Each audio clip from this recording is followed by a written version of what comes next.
there's likely to be a fourfold increase in the demand for critical metals and minerals over the course of the next decade. So we're creating a rare earth magnet supply chain between Quebec, between Canada and Germany.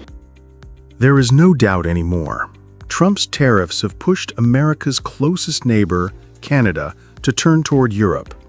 When Donald Trump slapped a 35% tariff on Canadian exports outside CUSMA this August, the expectation was clear. Canada would bend. Instead, Mark Carney flipped the script.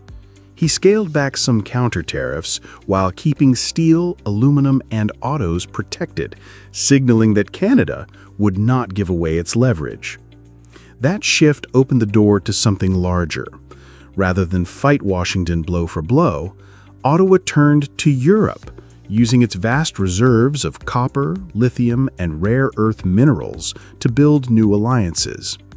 What began as a tariff assault quickly evolved into a story of how Canada could outplay Trump by turning resources into power. Now, Germany has been amongst the leaders in beginning that diversification away from China, particularly China and Russia. Canada can play a role in accelerating that diversification for Germany and for Europe. That strategy came into focus during Carney's European tour this August. His stops included Berlin, Warsaw, and Riga. But the most important outcome came in Germany. Canada and Germany issued a joint declaration to deepen cooperation on critical minerals, the raw materials that power everything from electric vehicles to wind turbines. Under the Comprehensive Economic and Trade Agreement, Canada already had preferential access to the European Union market. Carney used that framework to accelerate new projects in copper, lithium, and rare earths.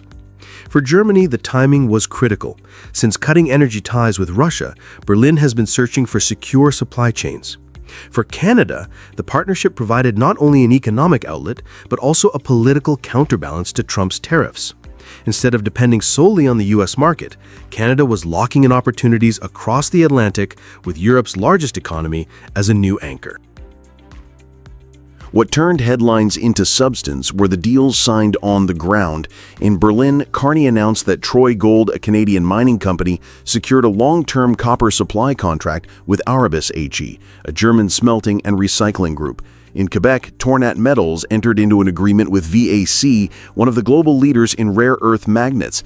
This created a direct Canada-Germany supply chain for magnets essential to clean energy and defense industries. At the same time, Rocktech Lithium, a Canadian-German company, advanced a new lithium arrangement to support Europe's decarbonization plans. These transactions showed that Canada was not just making declarations, but building the physical trade flows that could sustain a rare earth alliance.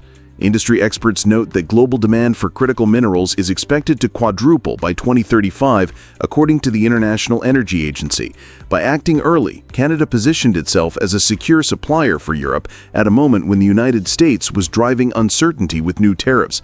What Trump used as a blunt instrument, Ottawa turned into leverage. Donald Trump helped us get here. A lesson that our partners to the south, the Americans, have learned about the vulnerabilities in the rare earth magnet supply chain. And so we need to move quickly. The contrast could not be clearer. Trump relies on tariffs that disrupt trade and rattle markets. Canada focuses on partnerships that bring stability and predictability. By leaning into critical minerals and strengthening ties with Germany and the wider EU, Carney showed that Canada is not simply reacting to Washington's pressure, it is setting its own course. This strategy also gives Canada more influence in its dealings with the United States. Trump may dominate headlines with new tariff threats, but Canada controls assets that Washington and its allies cannot ignore. Copper, lithium, and rare earth magnets are at the heart of the next-generation economy, and Canada is turning them into instruments of national strength. In this round of trade confrontation, Ottawa did more than withstand pressure. It shifted the board entirely. The message is clear. Trump can raise tariffs, but Canada now holds something more valuable: the trust of partners and the resources to power the future. Prime Minister Mark Carney is in Europe tonight, hoping to build trade and defense cooperation with key allies. Canada has pivoted across the pond as tensions simmer with our southern neighbor. The relationship between the United States and Canada has rarely felt so unsettled. President Donald Trump has used tariffs as his favorite instrument of pressure, reshaping the way America interacts with its closest neighbors. In Washington, the tone has been sharp, focused on extracting concessions through surprise measures and tough rhetoric. North of the border, Prime Minister Mark Carney has taken a different path. Rather than respond with fire against fire, he is building a strategy centered on patience, alliances, and long-term leverage. The question facing both countries is not just about tariffs today. It is about whether Canada can hold its ground while reshaping its future beyond America's shadow. Prime Minister Carney announcing yesterday that Canada will be dropping some countermeasures on American goods. In terms of the strategy here, it's probably a smart play for Canada to really underscore the importance and the value of CUSMA. Carney's most recent move was to scale back many of Canada's retaliatory tariffs on American goods. The change will be visible on supermarket shelves, where Canadian families may see lower prices on everyday products like fruit juice and food staples. Canadian manufacturers that rely on U.S. components will also feel some relief. On the surface, this might look like a concession, but in reality, it is a deliberate gesture designed to highlight the value of the Canada-US-Mexico agreement. Roughly 85 to 90% of Canadian exports to the United States already travel tariff-free under that pact. By removing countermeasures on CUSMA-covered goods, Carney is showing that Canada respects the deal and expects Washington to do the same. So as we work to address outstanding trade issues with the United States, it's important, it's vital. We do everything we can to preserve this unique advantage for Canadian workers, Canadian businesses. The real sticking points remain in metals and autos. The United States continues to apply tariffs of up to 50% on steel, aluminum, and copper, citing national security provisions. Canada has kept some retaliatory measures in place on those products. This mix of relief and resistance is intentional. It demonstrates goodwill without abandoning leverage, and it signals that Canada is ready to negotiate seriously on the areas that matter most. Instead of bending, Carney is pacing the talks and ensuring that Canada sets terms of engagement rather than reacting blindly to every move from Washington. As the trade war with the United States continues, Carney has been focused on diversifying trade, especially with Europe. Canada's energy and critical minerals are top of the pitch list. Carney's approach is not limited to North America. While discussions with the Trump administration continue, he has crossed the Atlantic to strengthen ties with Europe. His itinerary includes meetings with leaders in Germany, Poland, and Latvia, alongside sessions with major business executives. Canada's pitch is clear. It can be a reliable supplier of energy and critical minerals at a time when European governments are anxious about secure supply chains. This European push comes at a sensitive moment. The European Union only recently accepted a tariff framework with the United States that set a 15% baseline on many goods, while higher duties remained on steel and aluminum. Canada is watching that experience closely. By stepping in with offers of energy, minerals, and defense cooperation, Ottawa is positioning itself as an attractive partner, just as Europe seeks alternatives to U.S. pressure. The presence of Canadian troops in Poland and Latvia under Operation Reassurance also reinforces Canada's credibility as both a security and economic partner. What might look like a simple trade mission is in fact a statement of independence. Canada is diversifying its options and making clear that it will not be cornered. The contrast between Washington and Ottawa is clear. Trump thrives on confrontation, using tariffs to unsettle allies. His method creates urgency and seeks fast concessions. Carney is shaping a slower game. He lowers costs at home, keeps leverage, and builds partnerships abroad. The strategy may not grab headlines like Trump's moves, but it builds resilience. For Canada, this is not about bowing to American power. It is about proving that a middle power with the right resources and alliances can withstand turbulence and turn it into strength. The coming months will test both leaders. Trump will push through tariffs and deadlines.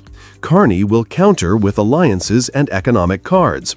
Canada is not reacting anymore. It is standing tall, steering its own path, and reminding the world its choices matter. The Trump administration expanding tariffs on steel and aluminum imports on Monday. The move adds a 50% tariff rate on more than 400 goods with steel and aluminum components. It's going to mean higher canned food prices across the board for American consumers. In mid-August, the White House dropped another surprise. Tariffs on steel and aluminum did not just double from 25% to 50% earlier this summer. They now cover more than 400 additional goods that contain these metals. Importers had no grace period. Products already on ships heading toward U.S. ports were instantly more expensive the moment the policy took effect. The list is long and familiar: wires and cables, car parts, home appliances, electronics, even soda cans, items that millions of Americans use every single day. For consumers, it means higher bills. For companies, it means uncertainty, because no one knows which category of goods might be targeted next. This sudden expansion shows how fast trade policy under President Trump can reshape the ground under households and industries alike.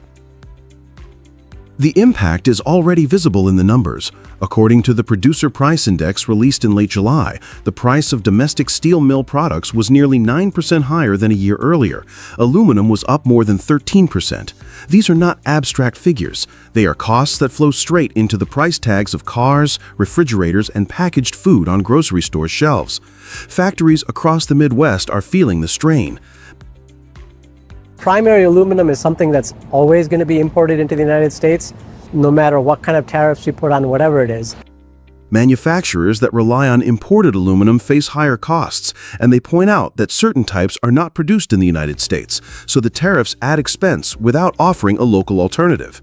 Smaller firms cannot absorb the increases the way global corporations can. As they scale back, entire communities lose the stable jobs that have sustained American families for decades. Instead of sparking a manufacturing boom, the tariffs are placing new pressure on the very towns they were meant to protect. Across the border, Canada has been moving in the opposite direction. We must reinforce our strength at home. Canada will be introducing a series of countermeasures to protect Canadian steel and aluminum workers and producers.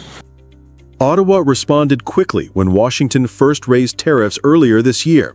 By March, Canada had imposed its own 25% counter tariffs on about 30 billion Canadian dollars worth of U.S. goods, covering steel, aluminum, and a wide range of consumer products. But Canada did not stop there.